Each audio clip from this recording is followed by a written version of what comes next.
नमस्कार, river 24 news में आपका स्वागत। मैं हूं रीति। आइए देखते हैं क्या है आज की प्रमुख खबरें। सुपर स्पेशलिटी अस्पताल का प्रदेश के मुखिया करेंगे लोकार्पण। जमीनी विवाद में एक की मौत, एक घायल। युवा एकता परिषद के बैनर तले ग्रामीणों ने सौंपा ज्ञापन। और होशियार अभिभावक बच्चों के समय का सदुपयोग कर ऑनलाइन सिखा रहे कोडिंग डिकोडिंग प्रोग्राम। इन खबरों को आगे हम विस्तार से देखेंगे।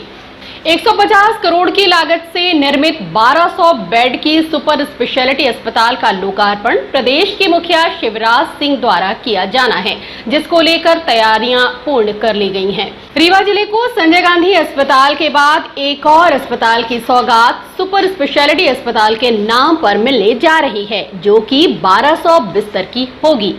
इसमें 150 करोड़ रुपए की लागत लगाई गई। सुपर स्पेशलिटी अस्पताल को आधुनिक तकनीक की दृष्टिगत रखते हुए बनाया गया है। साथ ही उपचार में उपयोग किए जाने वाले उपकरण व मशीनों को आधुनिक परिवेश को दृष्टिगत रखते हुए महानगरों की तर्ज पर लगाया गया है। इस अस्पताल में कई प्रकार के रोगियों व बीमारियों का उपचार किया जाएगा। रीवा ही नहीं, पूरे विंध्य क्षेत्र के लोगों को अब नागपुर, बनारस, दिल्ली, लखनऊ व अन्य जगह उपचार हेतु नहीं जाना पड़ेगा। वहां मिलने वाली संपूर्ण सुविधाएं अब इस अस्पताल में मिल जाएंगी। सुपर स्पेशलिटी अस्पताल का लोकार्पण मुख्यमंत्री शिवराज सिंह चौहान द्वारा 7 अक्टूबर यानी कल किया जाना है, जिसको लेकर समस्त तैयारियां पूर्ण कर ली गई हैं। इस संबंध में रीवा 24 ने डॉक्टर सुधाकर द्विवेदी से चर्चा की, तो उन्होंने बताया कि मुख्यमंत्री द्वारा लोकार्पण किया जाना है, तैयारियां पूर्ण कर ली गई हैं। कार्यक्रम अभी जो समय आया है दिन का 12 बजे का है, और कुछ स्थानीय कार्यक्रम हैं मुख्यमंत्री जी के कि यहाँ सुपर स्पेशलिटी में 12 बजे का आगमन है, रिबन कटिंग होगी, उसके बाद लोकार्पण के पत्र का अनावरण होगा, पूजा अर्चना होगी, अस्पताल का भ्रमण करेंगे, उसके बाद मंच पे आगे के कार्यक्रम।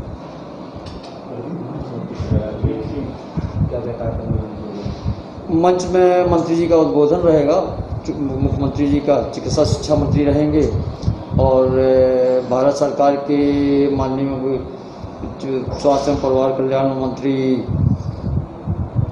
तो क्या कुछ व्यवस्थाएं की गई हैं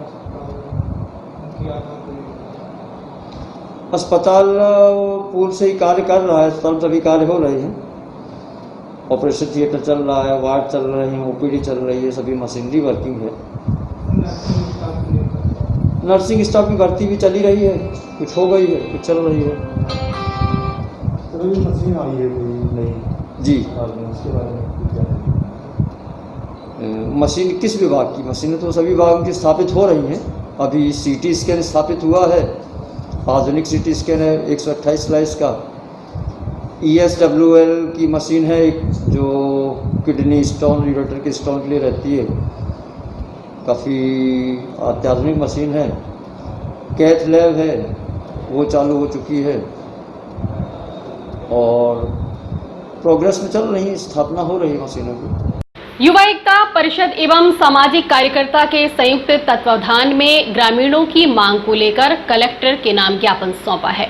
युवा एकता परिषद के बैनर तले एवं सामाजिक कार्यकर्ता शिवानंद द्विवेदी के नेतृत्व में कलेक्ट्रेट कार्यालय पहुंचकर ज्ञापन सौंपते हुए बताया कि आजादी के 74 साल बाद भी ग्राम पंचायत उक्ठा कंचनपुर पैपखरा में सड़क नहीं बन पाई, जिसको लेकर कई बार शासन प्रशासन से मांग की गई, परंतु रोड नहीं बन पाई। इस ज्ञापन व घेराव के बाद भी यदि रोड नहीं बनाई जाती तो अपने अधिकारों के लिए सत्याग्रह का रास्ता अपनाएंगे। इस संबंध में रीवा 24 ने युवा एकता परिषद के पदाधिकारी, सामाजिक कार्यकर्ता एवं तहसीलदार यतीश शुक्ला से बात की। यहाँ पर ये सड़क निर्माण को लेकर के हम लोगों ने इसको मुद्दा उठाया था।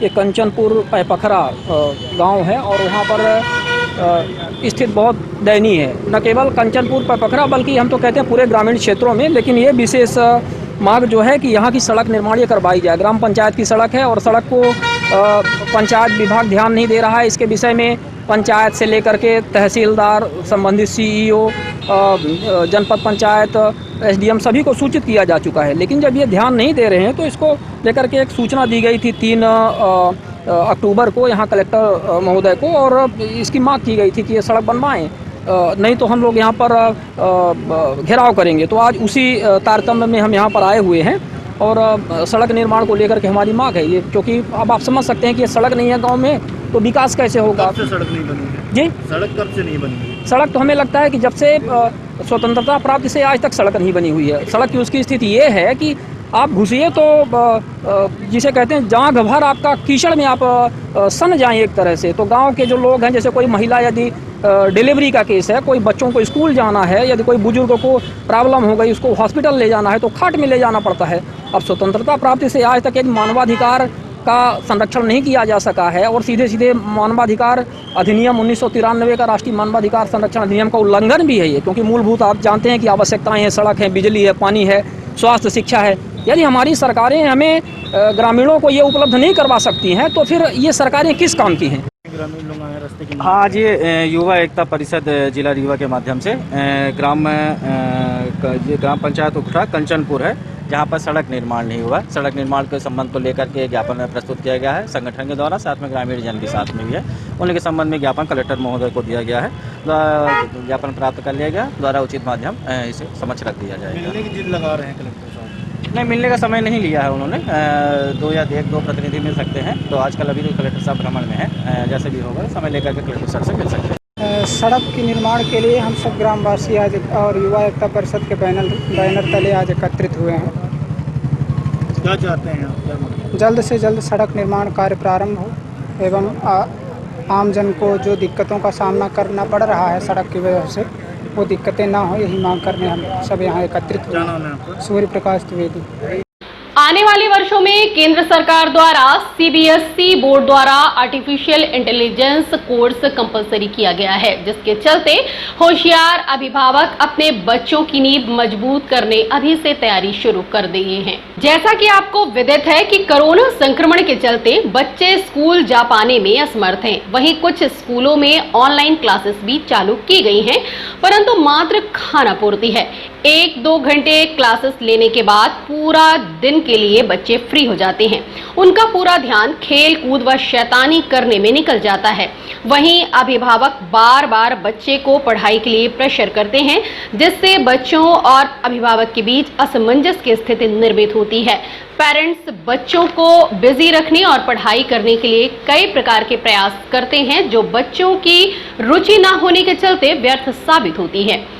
ऐसी सारी स्थितियों को दृष्टिगत रखते हुए अभिलाष शुक्ला निवासी आनंद नगर ने अपने 7 वर्षीय बालक के लिए एक नायाब तरीका निकाला है, जिसके माध्यम से बच्चे के आने वाले समय की तैयारी भी हो रही है, साथ ही उसे इस आधुनिक युग की नई नई चीजें भी सीखने को मिल रही हैं।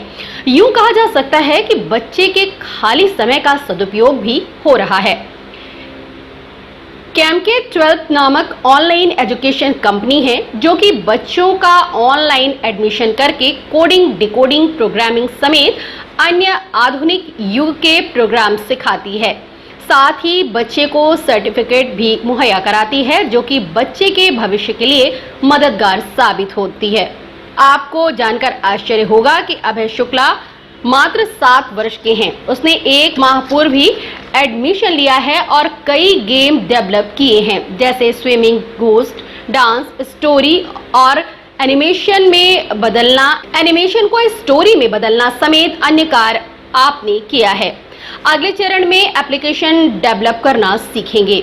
रीवा 24 ने 7 वर्षीय बालक अभय शुक्ला से बात की तो उसने कहा आगे चलकर स्पेसशिप की प्रोग्रामिंग करने की इच्छा है। क्या नाम है आपका? गेम 12 के माध्यम से अभी तक आपने क्या क्या डेवलप किया? डांस, इजी डांस, गूगल अभय, ये सब छोटे छोटे गेम कोडिंग कर रहे हैं। और प्रेजेंट टाइम में क्या कर रहे हैं आप? वर्तमान समय में कुछ का वर्क कर रहे हैं? जैसे पापा एक्सपायर हो गए हैं तो क्लासेस अभी बंद हैं। कब से चालू होंगी क्लासेस? 1-2 दिन में चालू हो जाएंगी। क्या करना चाहेंगे आगे आप? ऐप डेवलपमेंट, फ्यूचर प्लानिंग आपकी क्या है? स्पेसशिप की प्रोग्रामिंग करना है। वहीं अभय शुक्ला के पिता अभिलाष शुक्ला से बात की गई तो उन्होंने कहा कि तकनीकी क्षेत्र और बच्चे के रुझान को मद्देनजर यह कोर्स करवाने का निर्णय लिया हूं। कैसे विचार आया कि बच्चे को कोडिंग, डिकोडिंग ये सब चीज़ें सिखानी चाहिए?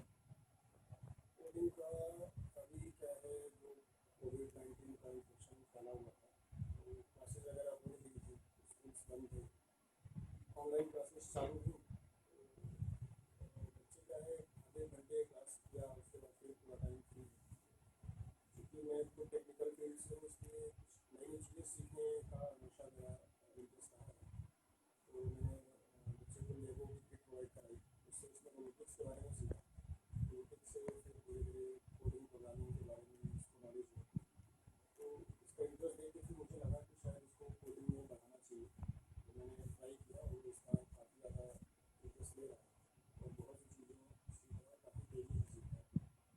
पत्रकार सुरक्षा कानून सहित अन्य पत्रकार हितार्थ मांगों को लेकर राष्ट्रीय अध्यक्ष ने की पत्रकार सत्याग्रह आंदोलन की शुरुआत। वरिष्ठ पत्रकार व राष्ट्रीय अध्यक्ष पत्रकार संघ रामेंद्र पांडे द्वारा पूर्व घोषणा के अनुसार 2 अक्टूबर गांधी जयंती से पत्रकार सुरक्षा कानून लागू करने की मांग को लेकर सत्याग्रह आंदोलन शुरू किया गया है। गांधी जी की प्रतिमा के समक्ष सत्याग्रह व सांकेतिक व प्रतीकात्मक आगाज करते हुए पत्रकार साथियों एवं भाइयों से पूरी एकता एवं शक्ति के साथ संघर्ष के लिए आगे आने की अपील की है।